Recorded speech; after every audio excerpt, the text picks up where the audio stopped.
The first question I got off of Snapchat is, do you date black guys? I don't date black guys because I find them to be extremely aggressive and intimidating. Yo guys, so today I'm doing a video that's a little bit different, but you're still gonna like it though. By the way guys, a lot of people ask me about my lashes and stuff. I will be retailing them very soon, because you know with me I like 25 millimeters. Okay, that's the I don't wear lashes that are less than that, but I don't want them to always be black. Like even this one I'm wearing today, to me they're very plain in it, and this is how I like them. Like they've got the length, but they're not just crazy, you get.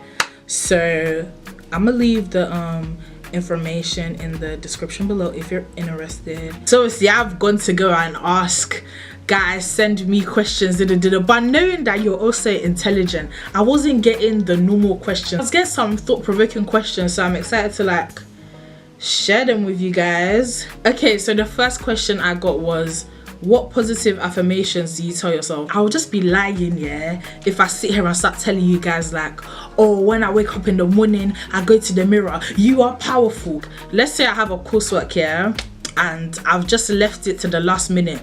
I just tell myself, it's calm, you're gonna bang it out, don't worry about it, you're gonna bang it out, you're gonna bang it out, it's calm. Or like if I, like I said in my last video, if I stub my toe, I'm not gonna be like, oh you're dumb, I'm gonna be like, listen, people make mistakes. So I feel like in my everyday life I just tell myself positive things. I wouldn't say like I necessarily make a conscious effort to force it into my mind, but I would say like if I was probably at the more elementary stages of like self-discovery, learning to get to know myself a bit better, I would probably do those things and have post-it notes everywhere and whatnot. But yeah, what advice would you give to your younger self about identity, body image, etc.? This is a loaded question. I would say, yeah, like I think for me, one of my biggest insecurities is not even to do with my like outward appearance.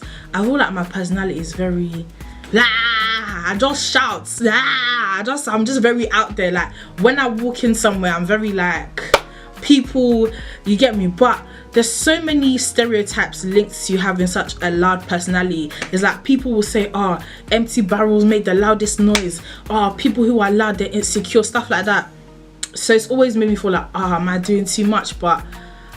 And I've always had that in it. So I would tell my younger self, like, just be yourself, like don't even watch what all these people are doing. And I think when I was in like year 8, 9, there was a lot of pressure on like being popular and being well known and stuff like that.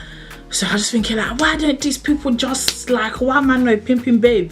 But honestly, I feel like if I was just more myself, people would gravitate towards me and like not care as much about what other people think. As far as body image, I didn't really have problems with body image, to be honest. So yeah, so I don't know, if I'll just tell myself keep continuing it, don't care about people. Favorite childhood memory, this is gonna sound so mad. When I was really young, guys, I don't even know if I can say it because it's too embarrassing. Like seriously guys, I swear down here in primary school, let's say like when I was in like year 1, do you know I used to eat for breakfast, guys? Eba and akpon. Like listen, if you're not Nigerian, you might not know what eba. I'll try and see if I can insert an image. Eba is a hefty. This is why I used to get 10 out of 10 in spelling, because that eba used to go with my losokpolo me straight. It used to go straight to my brain. Like it used. Listen, I don't even know why my mom used to give me that, but yeah, that was my favorite childhood memory still. One of my favorite, but one like that's funny. Something I'm gonna tell my kids. Can you do story times on your channel? The thing is, I don't really have stories. Okay, let me put it like this. I haven't had super mad experiences. The few experiences that I've had that are mad, I don't personally mind telling the stories in it. Like I even wanted to do a uni story times video, but I'm just thinking of the identities of the people you get. Maybe when I graduate I can now be talking about them, because what, but me, I don't want anyone to come and slap me on campus, do you get? Because I like to be respected. I don't want someone to disrespect me on my university campus. But why did you say that? You get? So even though personally me, I will call the Met Police for you, I don't have a problem, but just like for respect of the other people who are in the stories, I'm gonna have to chill. But maybe one day, but for now today is not that day. Someone said, why do women compete? This might be a video idea. I was even talking about this on Twitter the other day.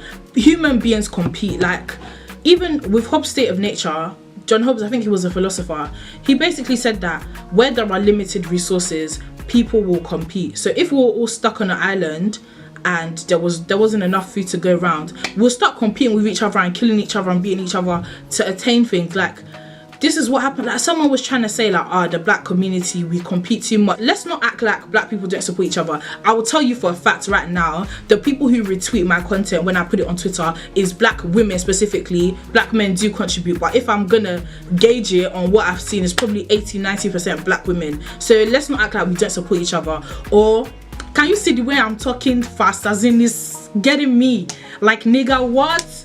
Or like when all these like small black businesses come, Talon Raja, it's black people that's buying your product. So don't come and chat about, oh, black people don't support, like, we need to stop that first of all.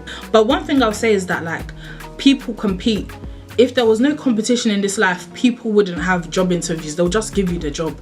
They wouldn't have award shows. They will just give everyone an award because we're all winners. It doesn't mean we have to be spiteful, like, oh, let me drag this person down. But everyone wants what's best for them in life. So you have to aggressively go for your dreams. And if you don't do it, you will die with nothing achieved. So everyone competes, so that's my own answer to that. I don't know if I should do a video on that. If you want me to do a video, let me know in it. What's your top 2 lip combos? I buy the same stuff in it, so I always buy like a dark lip liner, so it'll be like a brown or a purple or like a plummy color, and then I always get a nude lip gloss with it. So, and I have one ruby woo, but I barely use my ruby woo.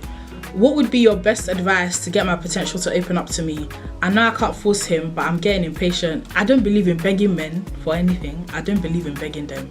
So if he doesn't want to open, well, I feel it, yeah, as in you don't want to open. Is that my business? Let him even be begging that. I want. See, one thing my auntie told me, yeah, she was like, you shouldn't let them intimidate you. You should be the one to intimidate them. See, ever since she said that to me, yes, in my head, he should be the one begging. But how can I get her to open up? You don't beg men. Let them be begging for you. But if you have decided that, I know realistically you're not going to listen to me, it's too late for you, because by the tone of this question, you already want to get it. So I would just advise you. I feel like I'm really good at asking questions, innit? Like, everyone knows I'm the questionnaire.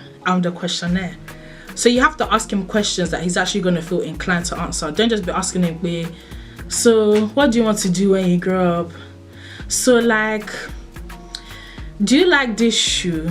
I know some boys, they don't like when you ask too personal questions, but I ask questions like, what do you think people's perception of you is? How do you feel like that affects how you maneuver in everyday life? Like, questions that will make him think. Do you know what I'm saying? But maybe he just doesn't like you. I'm sorry to be frank. It's possible that the reason why he's not really expressing himself is because he doesn't like you. Or maybe he likes you, but he's not aware. So in order to make him aware, you have to make him beg you to open. You get? But there's too many questions I have. So this person, because it's anonymous, so maybe if you can tell me who you are, I can advise you based on your personality. The Instagram questions that I received here were a bit, I don't know. What are you studying in uni? I feel like if you watch my channel, you should already kind of know, but I study politics, and I think that reflects in my content. Does your husband have to be Yorubanian? My husband doesn't have to be Yoruba, but you don't know that I'm fresh in it. You don't know that I speak Yoruba. Like, I don't really want to be speaking Yoruba and my husband is not getting what I'm saying, or like I have to explain everything that I'm saying to you. I mean, it's not like the worst thing in the world, but I'd rather be with a Yoruba person. But it doesn't have to be like, I don't mind being like with a Ghanaian or whatever. Like, I don't care, as long as they're black. I don't really mind. Will you make your children speak Yoruba? In theory, because I speak Yoruba fluently, I would like for my children to speak Yoruba, and I will do my best to teach it to them. But to be frank, like, I'm not even gonna lie to you guys, I speak English most of the time. Like, it's kind of frustrating, yeah, because even my friends that understand, they can't speak it back to me, and some of my friends just don't understand. So it's like I have no one to like practice with on that level. If my husband speaks Yoruba and I speak it to him in the house, like, I feel my kids will pick it up. But if my husband can't speak it back to me, then realistically they're not going to learn it, unfortunately. So I don't know, I'll try it, but I don't know. The thing is, you can learn Yoruba on your own. Like, when I was like in year 7, I couldn't really speak it. Do you get? I probably started taking it seriously when I was in like year 10, and now I'm in final year, so it took a lot of practice, but it's doable. Do you see yourself ever living in Nigeria?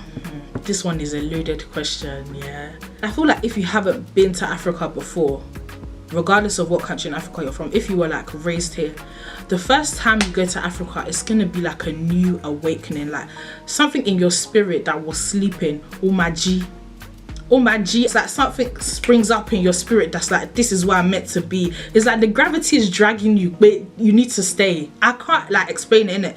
So the first time I went, I was like, nah. I was in year 7, I was like, no, I need to come back, I need to live here, and I've always kind of kept that up until maybe like this year. I was like, yeah, I'm moving back. I was so certain that after uni I was going to move back.